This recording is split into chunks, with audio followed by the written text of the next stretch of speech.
una enfermedad de von Hippel-Lindau, la gran mayoría, lo primero que va a tener antes de los tumores renales, el paciente ya pasó por el neurólogo normalmente o el oftalmólogo que le detectó los angiomas retinianos y los hemangiomas en el sistema nervioso central. Muchas veces te llegan así, ya el paciente operado de la cabeza o del ojo, ¿sale? Y que de forma incidental, pues ya le dicen, no, pues este cuate tiene una enfermedad de von Hippel-Lindau, entonces hazle la tomografía. Y en la tomografía, recuerden, los pacientes que tienen enfermedad de von Hippel-Lindau o cáncer renal hereditario, ya sea papilomatosis o etcétera, tienen normalmente, síndrome papilar, enfermedad papilar, perdón, o von Hippel-Lindau, tienen múltiples tumores renales. O sea, el paciente que tiene una enfermedad hereditaria y tiene tumores renales o cáncer renal, tienen normalmente 2 o más tumores, ¿sí? Es una característica, ¿no? En estos pacientes. Aparte de, por ejemplo, en el von Hippel-Lindau, tienen lo que les comentaba de los angiomas retinianos, quiste en epidídimo, feocromocitoma, etcétera, ¿no? Entonces, y tienen muchas veces múltiples tumores. La que sigue.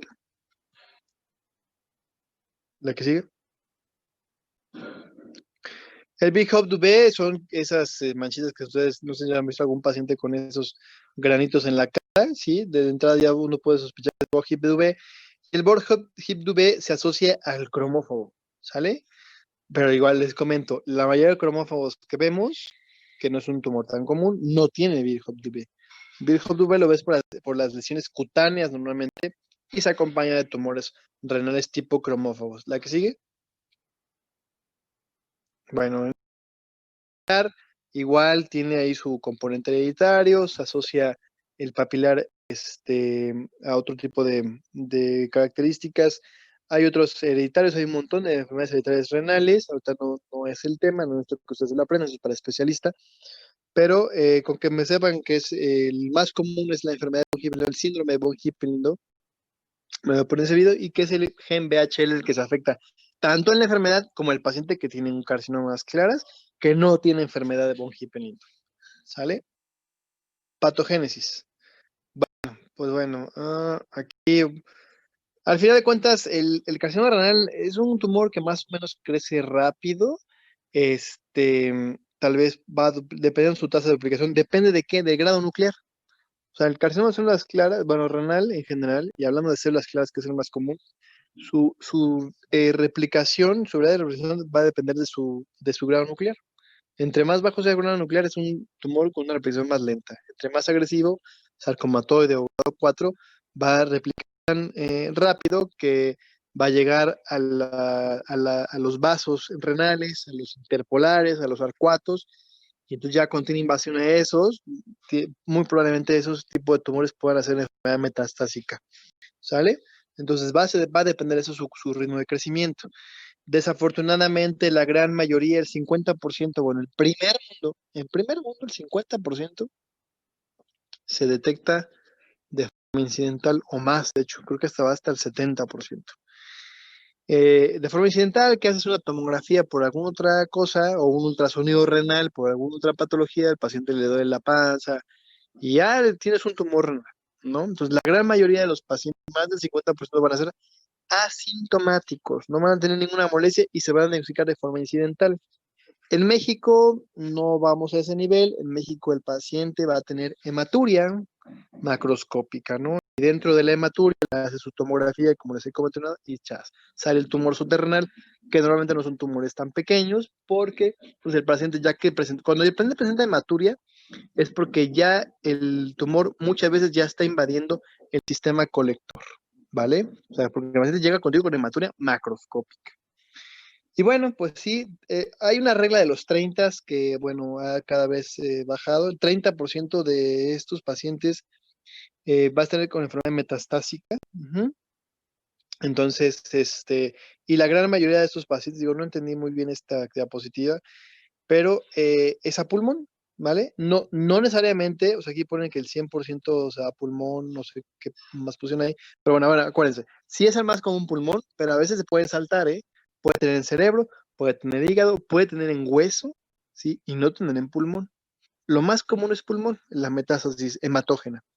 La metástasis linfática como tal en riñón es muy rara, no existen en órgano a distancia, tienen ganglios y localizados, ganglios iliares principalmente, o sea, alrededor del hilio renal, pero el paciente no te va a hacer una enfermedad ganglionar a distancia, te hace ganglios localizados, te va a hacer una enfermedad metastásica por vía hematógena a pulmón.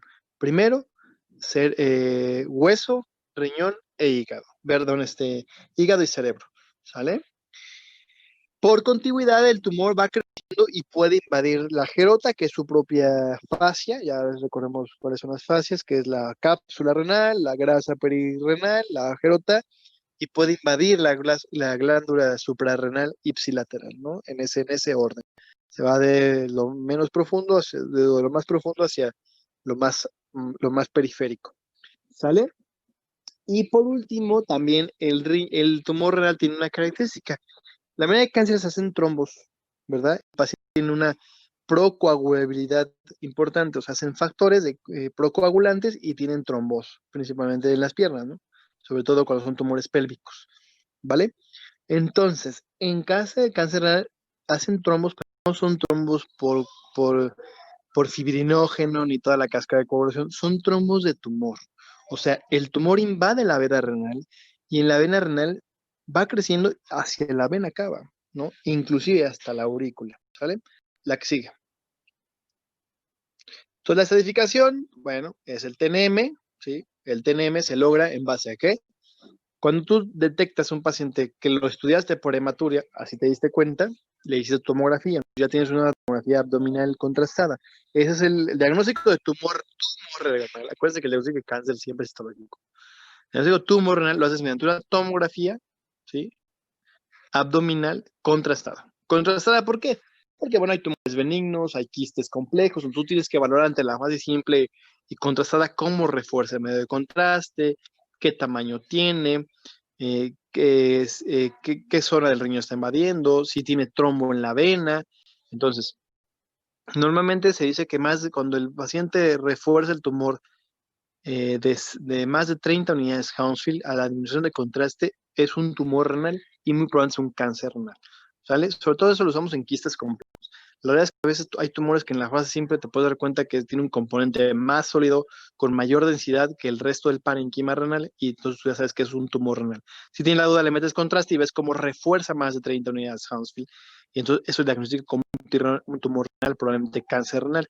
Sí, la tomografía nos va a servir para eso y debemos de complementar siempre con tomografía de tórax para la estratificación. A menos que el paciente tenga dolores de cabeza o síntomas neurológicos, haces una tomografía de cráneo. Debes de pedir química sanguínea, biometría hemática, tienes que pedir pruebas de función hepática. En las pruebas de función hepática no tenemos la fosfatasa alcalina. Si la fosfatasa alcalina está elevada o el paciente tiene dolor óseo, principalmente lumbar o en fémur, que es donde más se va, tienes que hacer un gammagrama óseo. Solamente en esos casos, fosfatasa alcalina elevada o síntomas óseos, si no es necesario. Entonces, de entrada, la estratificación en tumor renal, aparte de la exploración física, acuérdense, su tomografía abdominal contrastada y su tomografía simple de tórax. Ahora bien, lo que les digo, la mayoría van a ser asintomáticos, diagnóstico incidental o por hematuria. ¿Qué vas a encontrar tú a la exploración física? La realidad es que la exploración física del paciente pues, normalmente no tiene nada. Cuando tienen un tumor ya, una invasión, por ejemplo, a la vena renal, o sea, un trombo tumoral, como les comentaba, a la vena renal, o sea, ya estamos hablando de un T3, o a la vena cava, pues sí, en ese caso, pues por disminución de la luz de la vena renal o invasión a la vena cava, del lado izquierdo pueden tener varicocele izquierdo importante, que no tenían, que de repente fue una aparición temprana en un hombre mayor de 50 años, tiene que ser un dato de alarma, un varicocele que de repente no tenía, que empezó a crecer, izquierdo, derecho, tú debes sospechar en tumor renal que invadió la vena renal del lado izquierdo, acuérdense que ahí llega la gonadal, o del lado derecho que llega la cava, entonces invade la cava, disminuye la luz y el paciente puede tener un varicocele derecho progresivo. Ahora, también pues el paciente ya con un trombo en la cava va a tener edema de ambos miembros pélvicos, ¿no? Es otro signo que pueden tener. Cuando el paciente llega contigo y es palpable el tumor, de entrada si es palpable el tumor mínimo va a ser un T2 B grande, o sea, más de 8 o 10 centímetros para que sea palpable. Es muy raro que palpemos un tumor renal, o sea, normalmente porque aparte en México todos son gorditos o mucha gente. Entonces en un flaquito puedes tú palpar un tumor renal. Entonces hay una triada que es la triada el tumor renal que se llama tumor palpable, hematuria y dolor en flanco. Esa triada, fíjense que aunque es la triada típica de tumor renal, la vemos en menos del 10% de los casos. Menos del 10% de los casos, y es una pregunta de examen casi siempre en muchos exámenes. Es la triada del tumor renal, pero la vemos muy raro. Entonces, aquí la realidad es que siempre hay que autorizar bien al paciente con macrohematuria o inclusive con microhematuria persistente. Y más si tiene factores de riesgo, tabaquismo, hipertensión, obesidad. ¿Sale? Entonces, pues bueno, tú terminas tu especificación. ¿Mande?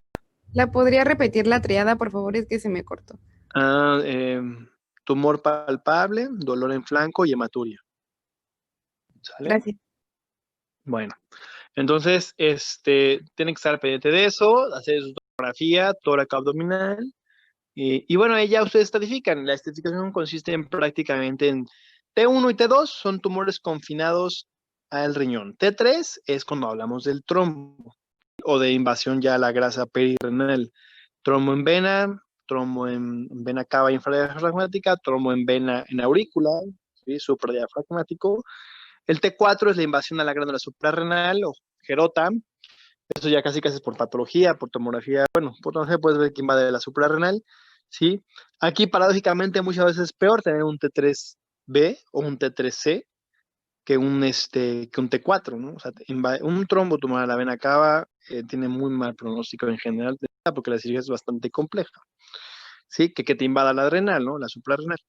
Y ya de ahí el N1, pues sí tiene ganglios en la tomografía, N1 clínico o patológico si los quitaste, y el M1 es cualquier metástasis de distancia, cualquier órgano a distancia. Entonces, la que sigue. Bueno, aquí lo que les comentaba. Vamos a la tomografía de tórax, la tomografía abdominal. La resonancia, la realidad es que solo sirve cuando el paciente, tú encuentras trombo en la vena o en la cava. Cuando tú encuentras un trombo tumoral, que es un trombo tumoral, no vayan a pensar que es un coágulo, por favor. En la vena cava, tú haces una resonancia, porque uno con la resonancia, la angioresonancia es el estudio estándar diagnóstico para valorar la pared de la vena cava, y eso define el tipo de tratamiento quirúrgico o si es resecable ese trombo tumoral. Es realmente la indicación. La otra indicación de resonancia magnética sería el paciente que no puede meterse a medio de contraste por alergia a una tomografía y tienes que darle otro tipo de medio de contraste como es el gadolinio, que es el que se utiliza en la resonancia magnética. El ultrasonido no lo utilizamos, el ultrasonido lo diagnosticas a lo mejor de forma incidental, porque me duele el riñón o tuve una infección y pum, le salió el tumor. O inclusive cuando el paciente está en un estudio de una colecistitis o una colitiasis y le rastrean el riñón derecho y sale de forma incidental. Entonces el ultrasonido no tiene ninguna importancia, realmente la estratificación no lo utilizamos. Igual la radiografía renal ya no se utiliza actualmente con la angioresonancia, con eso tenemos, no hacemos radiografía renal, no hacemos flebografía de vena cava inferior, la angioresonancia ha sustituido eso. En algunos lugares, cuando el trombo está más o menos infradiafragmático, preoperatoriamente la flebografía se pudiera realizar para poner un filtro de vena cava arriba del trombo para que con una cirugía que uno abre la cava no se suba el trombo a la aurícula, ¿no? La realidad es que casi no utilizamos eso ya, no lo hacemos, usamos la angioresonancia nada más para ver la invasión de la vena cava. Y el renograma, pues, funcione o no el riñón. ¿Para qué sirve el renograma o gamagrama renal? Es para ver la función de ambos riñones, su filtrado glomerular. En estos casos, lo pedimos solamente en los casos en que tengamos tumores múltiples. Por ejemplo, en enfermedades hereditarias, como por ejemplo, no, pues tengo un tumor de 3 centímetros del lado derecho y tengo un tumor de 5 centímetros del lado izquierdo. Pero el tumor del lado de izquierdo, el riñón del lado izquierdo tiene una función de 15 mililitros minuto. Ok, tengo un tumor más grande ahí, tiene una función de 15 mililitros minuto. Y el riñón del lado derecho tiene una función de 60 mililitros minuto. ¿Cuál voy a operar? ¿Qué tipo de cirugía le voy a hacer? ¿No? Entonces aquí, bueno, lo más lógico, cuando tengo un riñón izquierdo con un tumor de 4 minutos que funciona 15 minutos dentro, que prácticamente lo estoy considerando un tumor excluido, ese riñón lo voy a quitar todo, no voy a quitar los 2 riñones, voy a quitar todo el riñón izquierdo porque no funciona ese riñón ya, porque le voy a quitar ese riñón, lo voy a dar patología, lo voy a estudiar y después de eso ya aprenderé una cirugía del lado derecho. Y del lado derecho tienes un tumor de 4 centímetros que pues, no, ya tiene un solo riñón, le voy a preservar el riñón de la mejor forma posible mediante una cirugía parcial o nefrectomía preservadora de nefronas. Para eso sirve el gammagrama, para diferenciar nada más la funcionalidad de ambos riñones y poder tomar conductas terapéuticas apropiadas, principalmente en tumores bilaterales, ¿sí? O cuando tengo la duda efectivamente de si ese riñón funciona, porque a veces la tomografía en chiquitos, y ver si vale o no la pena preservar el riñón, ¿sale? Siempre se va a intentar preservar el riñón, sobre todo en tumores menores de 7 centímetros. Eso es lo estándar, ¿sí? Entonces, pero si un tumor tiene 3, 4 centímetros y un riñón que no funciona, pues para nada voy a preservar ese riñón, le voy a hacer una nefrectomía completa. ¿La que sigue? Bueno, ya les dije de esto, TNM, la que sigue. Nuestros principales pronósticos, pues es el TNM. La estratificación siempre en los cánceres es un factor pronóstico y casi siempre, nuevamente, en muchos cánceres no es la lesión de riñón, es la cuestión de patología, ¿no? En este caso, acuérdense, el grado nuclear. Entonces, si yo les pregunto cuáles son los principales factores pronósticos de un paciente, es el TNM, la estratificación, el estadiaje y el grado nuclear, ¿sale? Entonces, la que sigue. Bueno, la que sigue. Aquí, digo, no sé cuál sea su biografía, pero bueno, empiezan a decir barbaridades con la vigilancia. Bueno, de entrada la vigilancia, el cáncer renal te puede matar, así de fácil. Entonces, aquí no es como el de próstata que sí los podemos vigilar. Cáncer renal te vas a morir si no te haces nada. Normalmente, si no tienes unas enfermedades más cañonas, te puedes morir en menos de 5 años de cáncer renal. Ahora, hay ocasiones en que si es un paciente senil de más de 80, 85 años, 1000 con unidades insuficiencia cardíaca, insuficiencia renal, que sabes que es un riesgo cardiovascular altísimo meterle a una cirugía. Pues en ese paciente, a lo mejor si tienes un tumor único menor de 4 centímetros, puedes decir, bueno, a este paciente no le voy a arriesgar, porque yo sé que ese tumor de menos de 4 centímetros, ¿sí? Puedo yo, después de una biopsia, que es una de las pocas indicaciones de una biopsia renal, porque la biopsia te va a confirmar que es cáncer, acuérdense. Yo lo veo en la tomografía, es tumor. La más probable es que sí sea maligno, pero no lo sé hasta en una biopsia. Entonces, por supuesto que imagínense que es un tumor menos de 4 centímetros, en un viejito de 85 años, con un montón de comorbilidades, y es un grado nuclear 2. Te dice, no, si es un células claras de 4 centímetros, grado nuclear 2. Yo sé que el paciente, si lo metes en cirugía pronto, se va a morir durante el perioperatorio, ¿no? Y probablemente ese tumor, a lo mejor le iba a hacer metástasis en 5 o 6 años, ¿no? Por ejemplo, nuclear 2 y un tumor pequeño. En esos pacientes sí los puedes vigilar, no pasa nada, ¿no? Los vigilas con sus estudios correspondientes, a menos de que empiece a crecer de forma exponencial, pues tendrías que hablar de tratamiento quirúrgico. Pero son pacientes con una esperanza de vida menor a 5 años, ¿no? Esa es la indicación, la esperanza de vida. Hay varios algoritmos para calcular la esperanza de vida, pero bueno, esa es la indicación. La verdad es que la ablación, la crioablación son alternativas a la vigilancia en ese grupo de pacientes. No son nunca mejores que el tratamiento quirúrgico parcial ni radical para el control oncológico, ¿sale? Porque por ahí dijeron que la ablación le iba mejor que con la nefrectomía. Nunca, jamás en la vida, ¿sale? Entonces eso no es así. La ablación se lo dejamos y la crioablación, ya sea con crioterapia, nitrógeno, argón, lo que sea, lo utilizamos en pacientes que no son candidatos a cirugía. ¿Sale? Igual que la vigilancia. ¿La que sigue? La que sigue.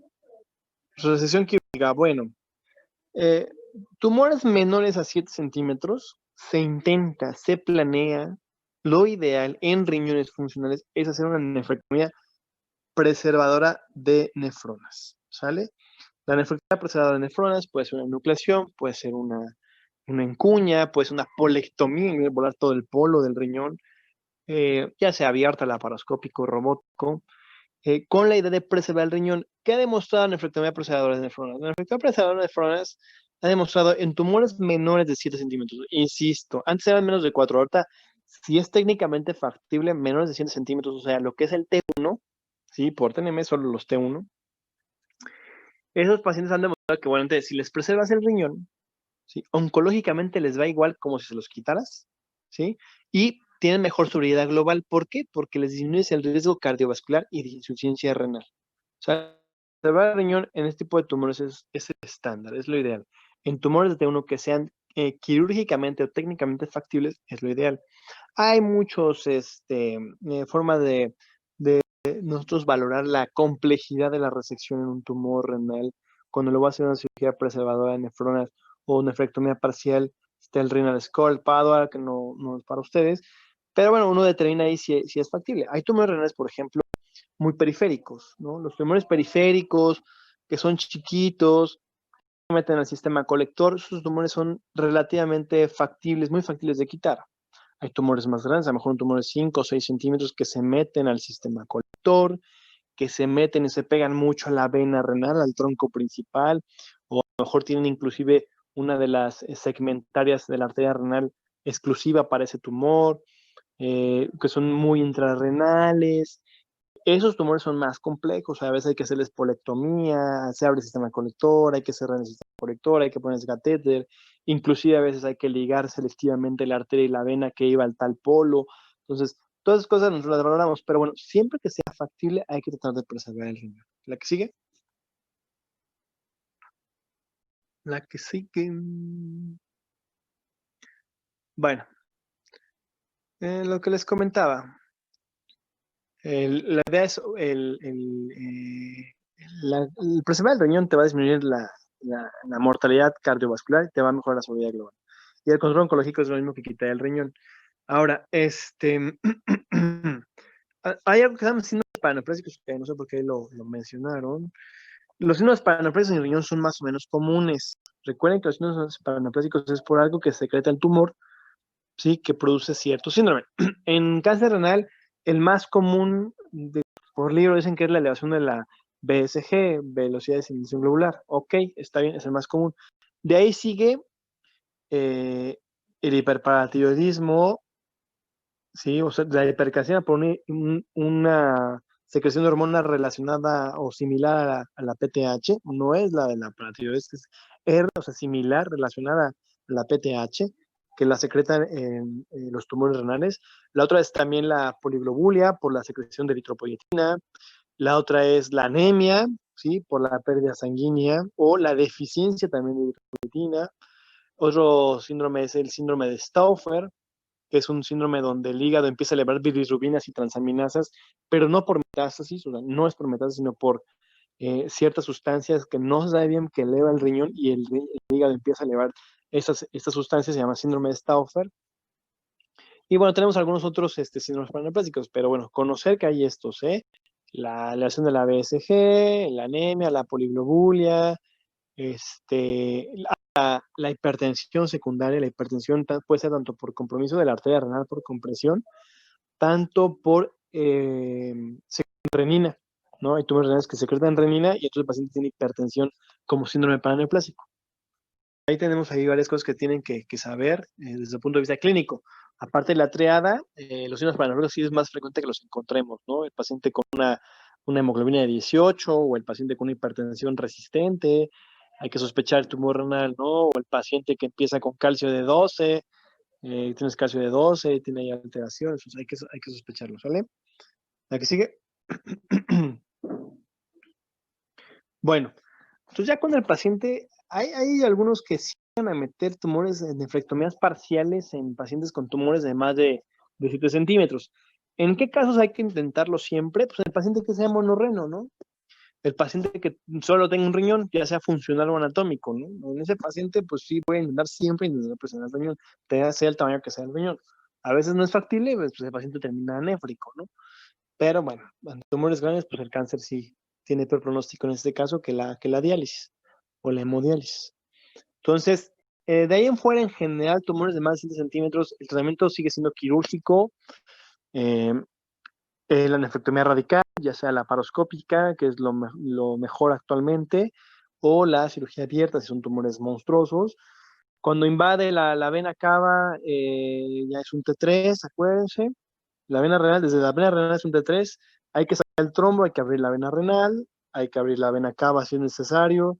Si se va a la aurícula, hay que hablarle al cardiotórax, al cirujano vascular, y abrir el tórax, y abrir la cava, y voltear el hígado, y son cirugías de alta mortalidad, con muchas complicaciones, pero es la única forma, el intento único de curar al paciente de cáncer renal. Obviamente, entre más avanzada sea la estratificación, no es lo mismo un T3A que un T3B, que un T3C. El riesgo del pronóstico empeora. Acuérdense que la estratificación es uno de los principales factores pronósticos. Entonces, pues el tratamiento en pacientes desde el TKC es quirúrgico, el tratamiento, totalmente. Inclusive, si en la tomografía tiene N1, el tratamiento sigue siendo quirúrgico, quitar. Recuerden, el cáncer renal no es quimio ni radiosensible, es de los pocos cánceres, o si no es que es el único, que no le hace nada la quimioterapia ni la radioterapia. Entonces, el tratamiento del cáncer renal es quirúrgico. Cuando se pueda, es quirúrgico. ¿Sale? La que sigue. Bueno, la terapia adyuvante, hay protocolos, no está estandarizado. ¿Adyuvante qué es? O sea, el paciente que le quitaste el tumor y era un T3A, con a lo mejor patrón sarcotoide o un T3B.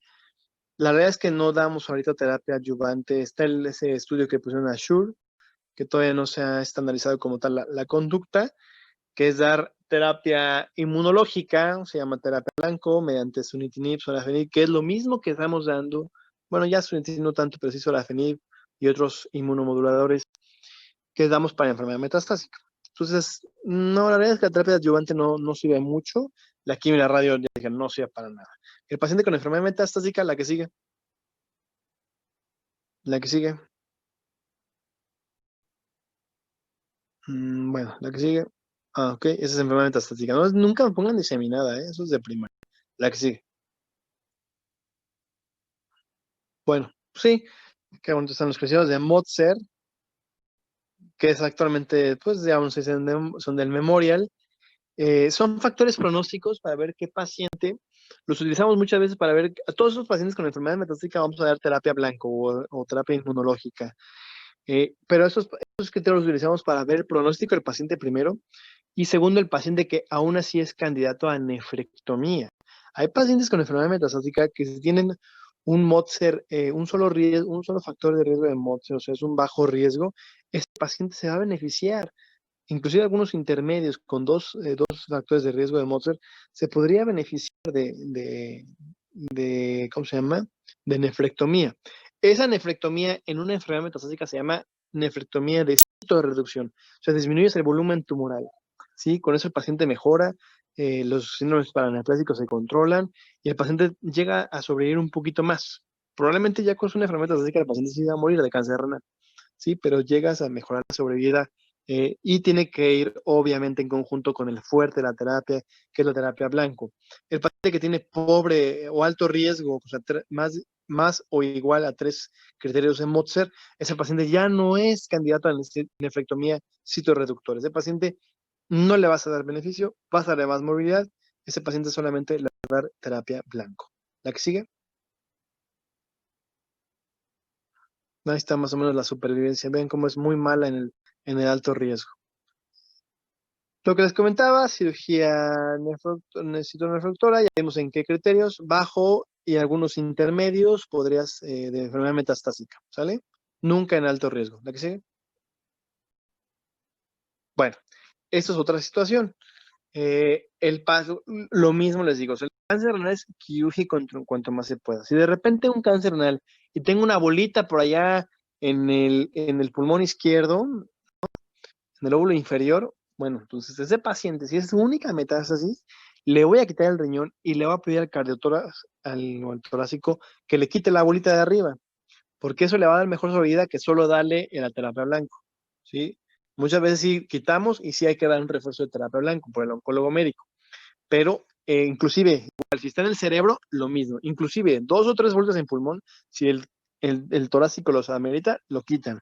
Si el tumor renal hay veces metes lo quitas. Si la metes, a mí me tocó hace poco, bueno, como un año operar a una paciente que se fracturó el fémur, llegó por fractura patológica, le hicieron un tumor fracturado en el fémur, patología, células claras. Le hacen la tomografía, tumor renal. Entonces, ese paciente le quitaron el tumor de las células claras en el fémur, así diagnosticaron el problema, pero era la única metástasis, no tiene ningún lado. Le quitamos el riñón y pues a suertes no se ha muerto. Entonces, pues sí, ahí tienen entender que cuando sea factible, por eso también el cáncer es multidisciplinario. Si tienen una bola Una metástasis en hígado también. Se hace resección del segmento hepático correspondiente. Una metastasectomía. La que sigue, si son múltiples, obviamente, pues si no es factible operar múltiples metástasis, pues ya no es candidato y solo se da la terapia blanco. La que sigue, esto ya es más complejo para ustedes, hay múltiples, hay nuevos, esos no los utilizamos, el temsirolimus ya no utilizamos, reverolimus tampoco, la que sigue. Bueno, eso no tienen que saber, eso la verdad es que eso es para especialistas, cómo actúan los diferentes elementos que tenemos para la inmunoterapia. ¿La que sigue?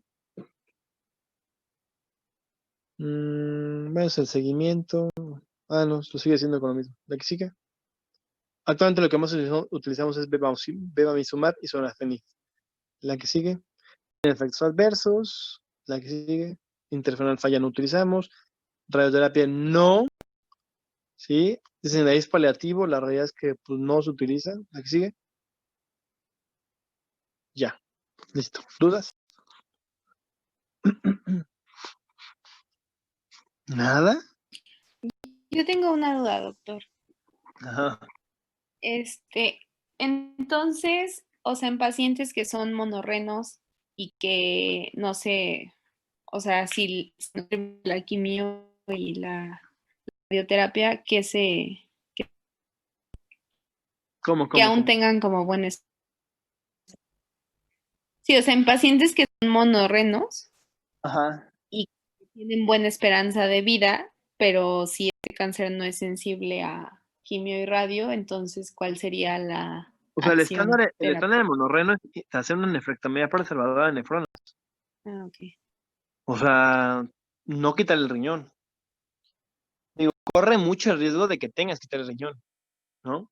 Ujú. Pero bueno, cuando es monorreno, tienes un tumor menos de 7 centímetros, lo más probable es que vas a poder preservar el riñón y solo quitar el tumor. ¿Sale?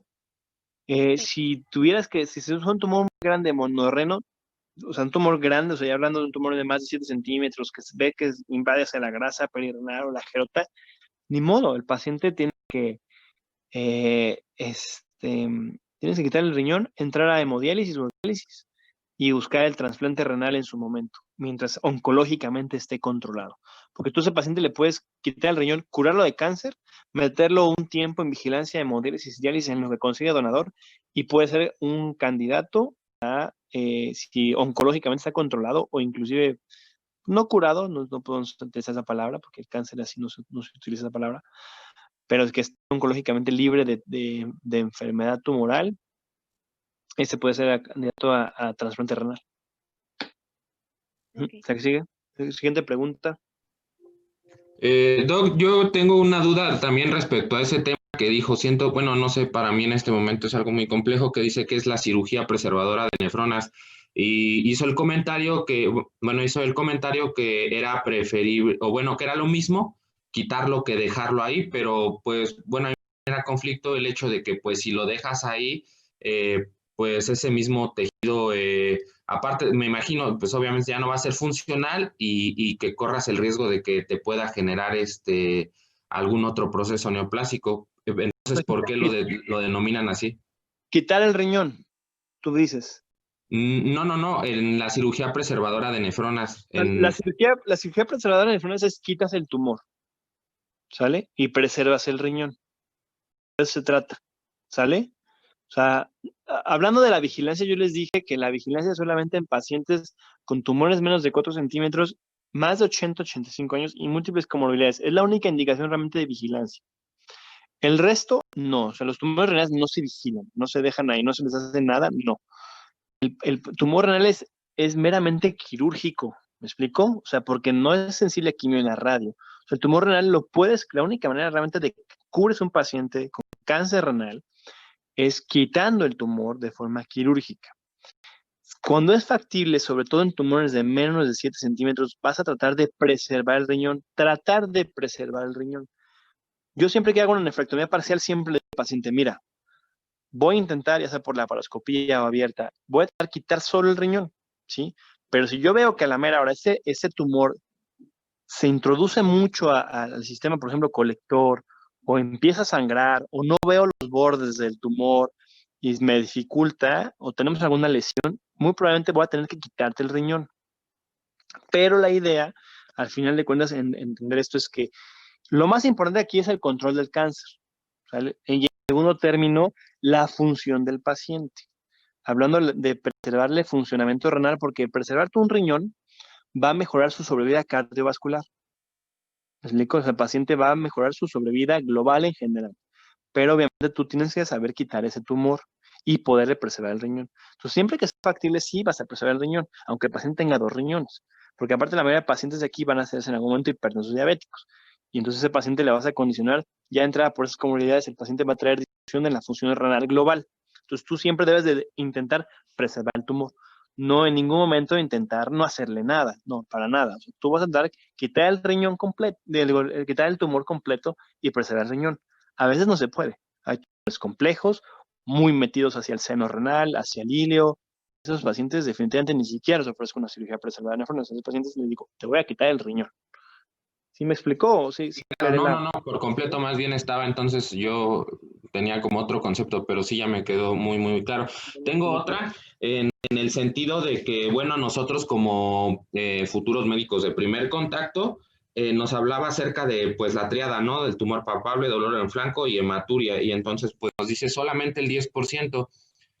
No No más. sé, en la práctica clínica, cómo sea que se presenten estos pacientes con cáncer renal cómo sea su presentación y cómo hay que estar o en qué hay que estar, pues, nosotros pendientes, ¿no? Para poder sospechar o tener una alta sospecha de decir, pudiera ser un cáncer renal.